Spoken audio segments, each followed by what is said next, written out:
முயங்கல்தரிப்பட்ட auto ஸ்டாண்ட்லேருந்து பேசுகிறோம். என் பேர் செல்வகுமார். எம்எல்ஏ வந்து நல்லா தான் செஞ்சிட்ருக்காரு. தீபாவளி, பொங்கலுக்கு, ஆயுத பூஜைக்கு எல்லாம் யூனிஃபார்ம் கரெக்டாக கொடுத்துட்றாங்க. அவங்க கொரோனா காலகட்ட டைம்லேருந்து அரிசி, பருப்பு என்னென்ன சலுகை செய்யணுமோ அனைத்தையும் எங்களுக்கு செஞ்சுக்கிட்டு தான் இருக்காரு.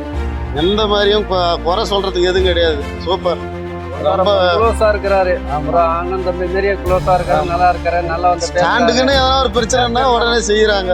2026 முயங்கல்துறைப்பட்டில் 26 ஆட்டோ ஓடுது.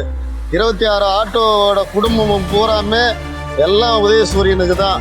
அதுவும் வசந்தி டி அண்ணா வந்தால் அது எதுவுமே மாற்றமே கிடையாது. அவருக்கு தான் கன்ஃபார்ம் ஓட்டு. வேறு எதுவும் மாற்றி போட மாட்டோம்.